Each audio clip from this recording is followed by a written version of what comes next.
coming to you live from the NFL Combine in Indianapolis. And look who we've got in between us. NFL on CBS, NFL Network. You got any other networks you're working for these days? Charles Davis joining us here. Let me think about getting back with you on that one. Yeah. Let's start here.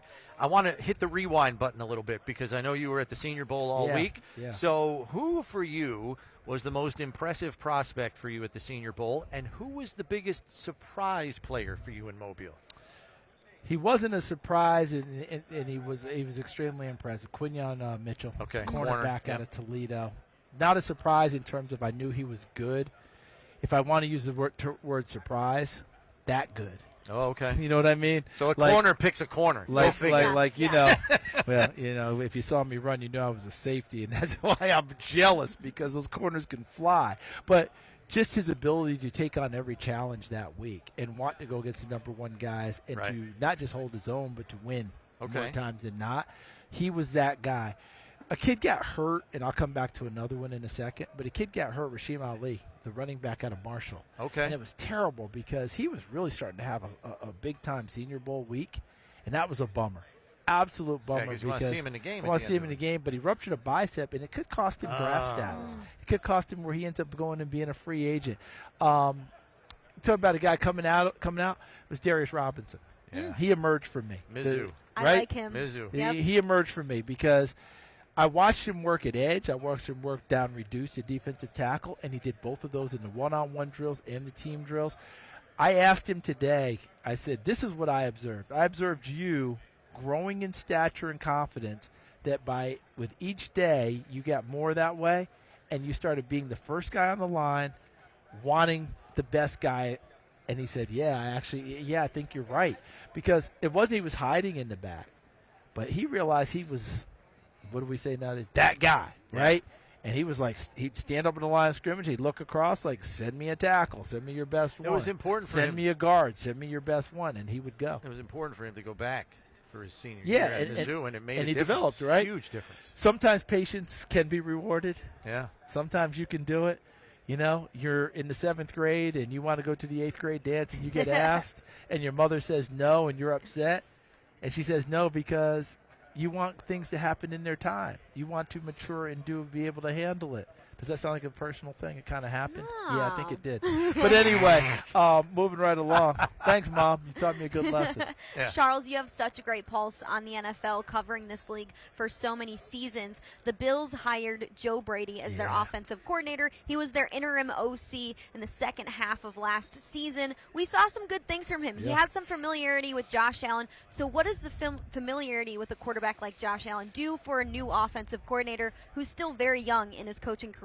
You speak shorthand right away. You know, you don't have to spend a lot of time trying to decipher each other, learn each other, what you like, what you don't like, all of that. That stuff happens a lot quicker and a lot more organically, to bring back a word of the year from 3 years ago.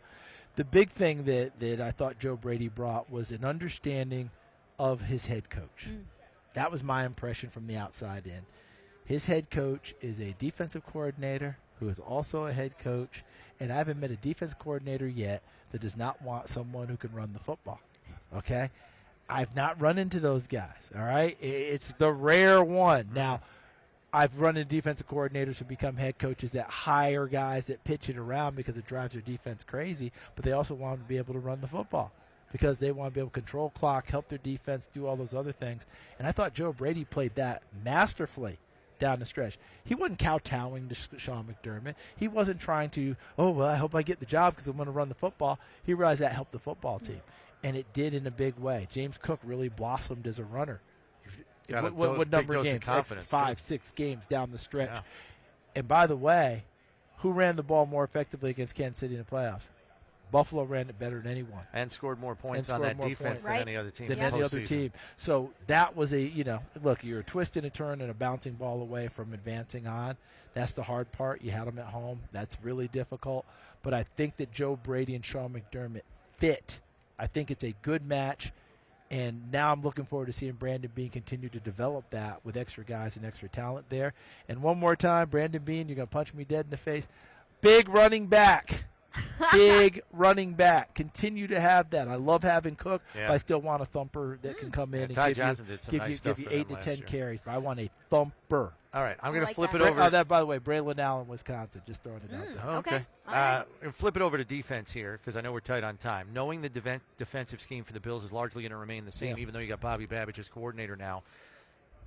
What do you like as a fit for them at number 28 in round 1 defensive lineman? Because as we've been talking about all week, 8 of Buffalo's 12 defensive linemen on the roster are free agents. Yeah, it's going to be interesting if the Newton kid, Jerzon Newton from Illinois, is and he wants to be around. called Johnny now. Yeah, apparently. yeah. Okay, I'm going to call him Johnny because he'll beat me up. So Johnny Newton, I'd love to see. Let's say a big guy like that's around. I just sat with Byron Murphy from Texas. I think he's going early. I think he might go a little bit earlier than that. It'd be interesting though. How much do you value that true 0-1 technique? And that's his teammate Tavondre Sweat, who is super horse-powered, beats you up there. I don't know what you're getting in the pass rush, though.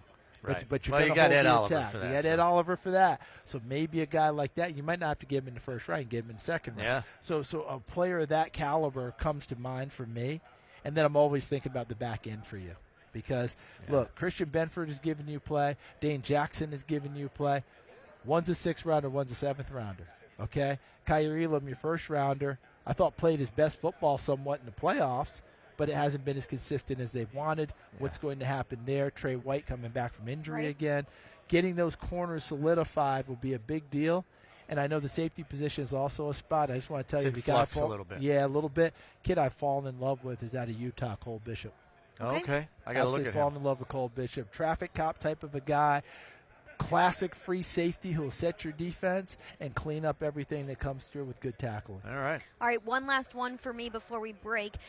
You were at the HBCU Legacy Bowl recently, which I love that has gotten a lot more pub over the last couple of years. Are there any players that Bills fans should keep an eye on, or any players that you fell in love with there? Well, at the HBCU All-Star game, there was one quarterback named Davius Richard out of North Carolina Central, who was clearly the best player at the game, and I think is deserving of a shot.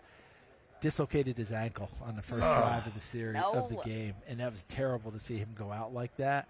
If you're talking about other people, he wasn't at the All-Star game, but he was scheduled for the Shrine Bowl, I believe. Sundiata Anderson, defensive lineman out of Grambling. Right. Keep an eye on him and see what happens there. There's a safety who would be like a dime linebacker. Remember Marquise Bell? Came in from Florida A&M, didn't get drafted. He's now playing a lot for Dallas in all their packages. The guy that kind of fit that role was a kid named Jordan Tolles. He had been an LSU kid, transferred back to Morgan State. Okay. 6'2", 6'3", 210, 215 pounds.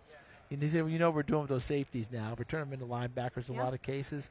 He's a guy that I think will bear watching, and those are just some of the kids that I saw there. Great. Charles, thanks for the time, as always, because we know you're on I'm on the clock. Wash, rinse, I'm on repeat the around clock. here on Radio Got to get Row. out of here. I appreciate you guys bringing me on. Always good to see you. Hopefully we see more of you next season. We NFL certainly hope on so. CBS. It's been too long since we've been to Buffalo.